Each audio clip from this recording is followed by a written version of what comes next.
Na Band FM, quem ama não esquece.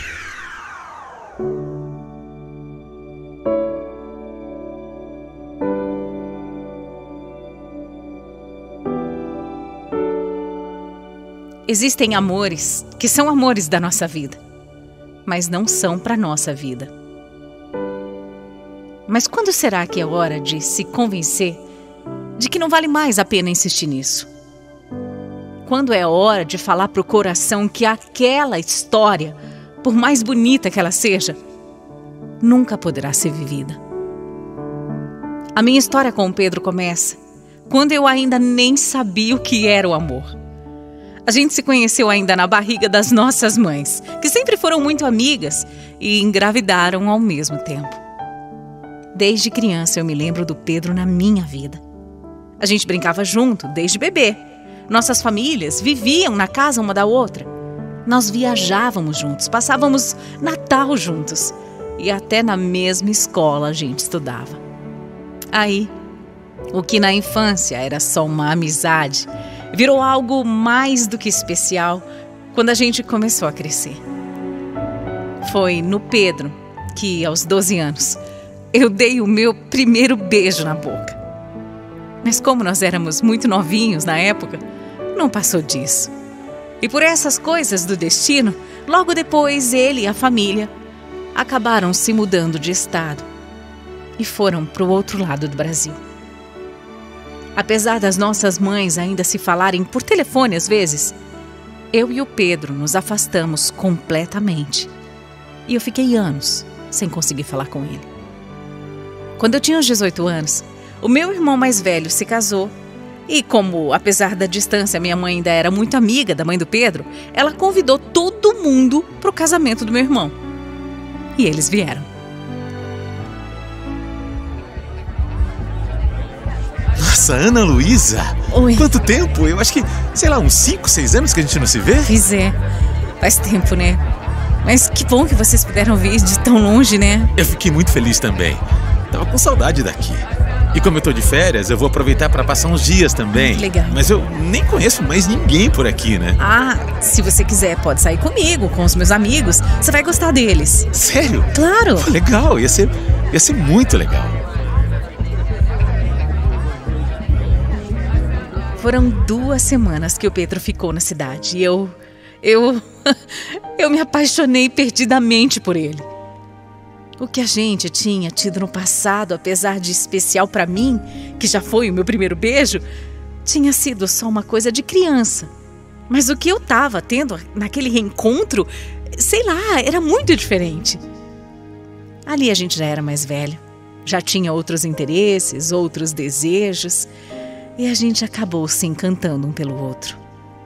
A minha conexão com Pedro foi tão grande, que eu me entreguei para ele. Eu nunca tinha me entregado para nenhum homem na vida porque eu sempre quis que a minha primeira vez fosse especial. Mas com ele eu me sentia muito segura. Com ele eu quis que acontecesse. E como poderia ser mais especial do que com o cara que eu tinha dado o meu primeiro beijo? Imagina! Foi sim, foi muito especial para mim. Mas infelizmente o tempo era contado, né? Logo ele teria que ir embora. Só que isso não foi o pior. O pior foi que eu descobri, só no último dia dele lá, que ele tinha uma namorada na cidade dele.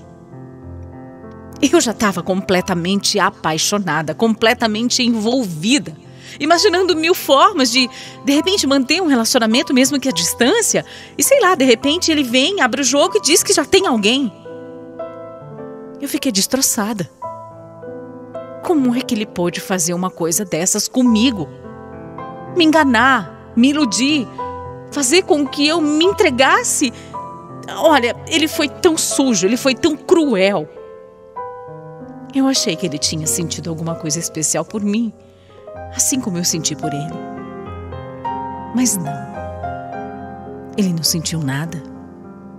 Não sentiu porque ele já sentia por outra. Eu fiquei tão mal com isso que eu não consigo nem explicar aqui. trauma foi grande, viu?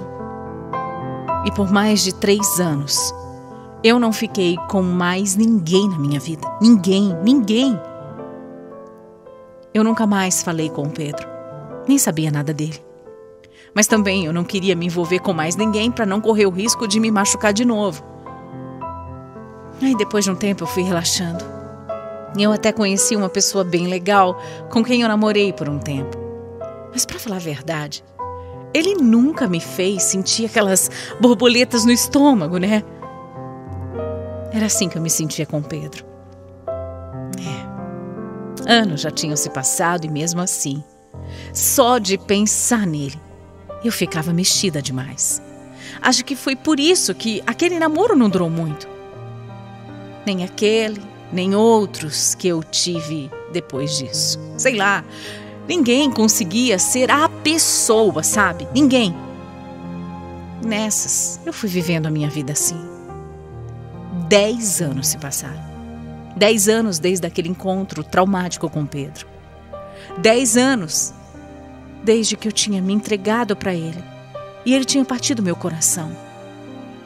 E aí, de repente, do nada, ele aparece na minha vida outra vez. Imagina o susto que eu levei. Oi, Ana, desculpa parecer assim, mas Pedro! eu tava aqui a trabalho e lembrei daquela última vez que a gente se viu e aí... E de como acabou, né? Olha, Pedro, sinceramente, eu não achei que eu fosse voltar a te ver. Eu era moleque, Ana. Eu tinha 18 anos. Por favor, me perdoa. Eu sei que eu fui mesmo um idiota. Foi mesmo. E eu acho que eu vim aqui pra te ver por isso mesmo, sabe? Pra te pedir perdão. Ainda bem que você sabe que você foi um completo idiota, né? Mas agora eu não sou mais, juro pra você. Agora eu sou solteiro também. Bom pra você, Pedro. Bom pra você. Bom pra mim se você aceitar sair pra gente conversar, tomar uma cervejinha. Deixa eu tirar aquela imagem ruim que ficou, vai.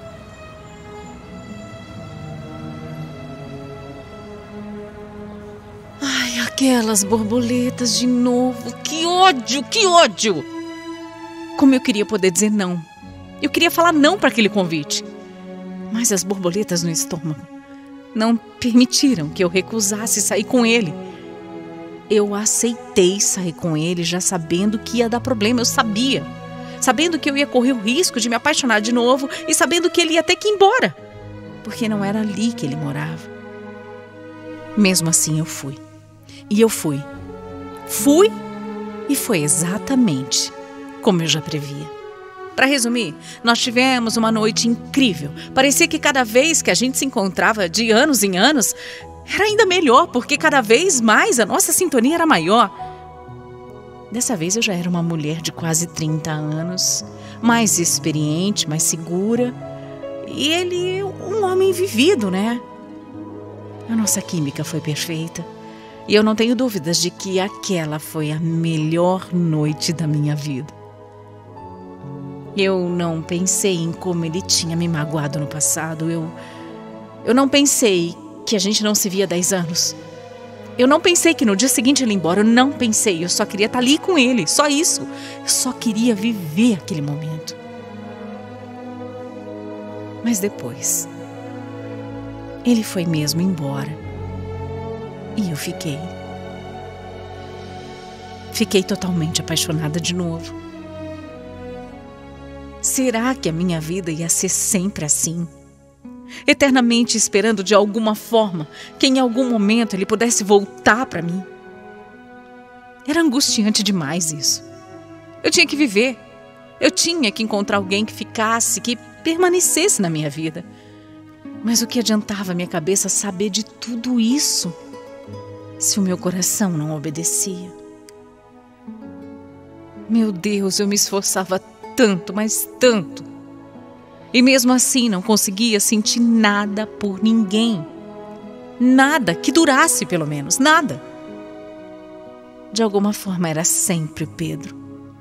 O beijo, o cheiro, o toque, o sorriso dele sempre ficava na minha cabeça. Eu tinha a impressão que não importava o que eu fizesse. Meu coração era dele desde que a gente estava na barriga das nossas mães, entende? Sempre tinha sido ele. por mais que a gente nunca tivesse passado mais do que alguns dias juntos, era ele. Pelo menos dessa vez.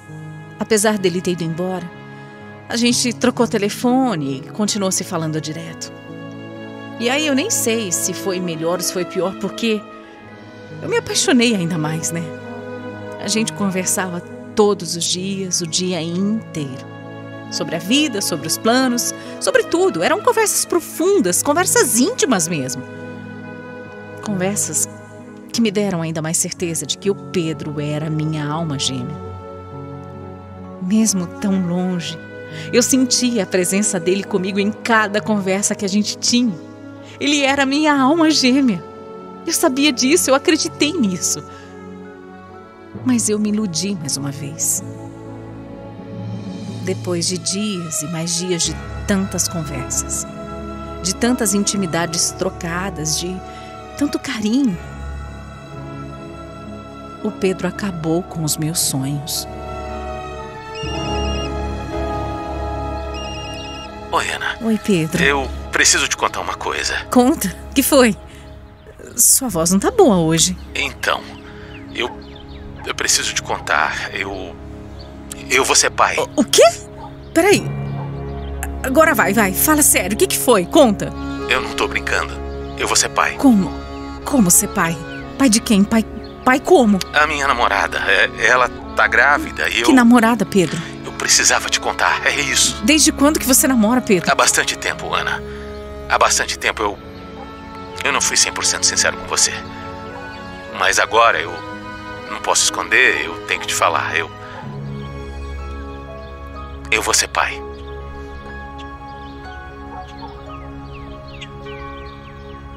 Eu fiquei tão nervosa que eu desmaiei. Eu juro por Deus, eu simplesmente apaguei com o telefone na mão. Sorte que logo eu me recuperei, eu acordei porque eu estava sozinha em casa. Quando eu acordei, o Pedro não estava mais na linha, óbvio, né? E depois, quando eu tentei ligar, ele já nem me atendeu mais. Não atendeu, não respondeu as minhas mensagens. Ele soltou aquela bomba e sumiu. A gente já estava se falando há semanas e semanas. Como é que ele tinha namorada? Eu sei que ele morava a mais de 3.000 quilômetros de distância, mas ele me tratava como uma namorada para ele. Eu não sou louca, eu não sou. Ele falou, eu te amo para mim, e eu acreditei, eu confiei. E eu me enganei mais uma vez. Por quê? Por que eu sou tão burra? Por que eu me iludo dessa forma com ele? Por que eu deixo esse cara aparecer e desaparecer da minha vida desse jeito? Anos e anos pensando, sofrendo. Por que eu não consigo esquecer o Pedro? Anos e anos esperando que alguma coisa aconteça e ele consegue sempre piorar tudo. Mas sabe qual que é o pior disso? É que eu sei que um dia ele vai aparecer de novo. Eu sei, eu tenho certeza. Ele vai aparecer. É sempre assim, é um ciclo que parece que nunca acaba. Ele vai aparecer e mais uma vez eu vou deixar ele entrar na minha vida. Mesmo sabendo que quando ele for sair, ele vai deixar de novo o mesmo rastro. Esse rastro de destruição que ele sempre deixa. Eu tenho certeza. Eu sinto que a minha vida está parada há anos à espera dele. À espera que ele seja meu, só meu. E eu não sei o que fazer, eu não sei como fazer o meu coração entender que ele nunca será meu de verdade. E que eu preciso, de uma vez por todas, seguir em frente.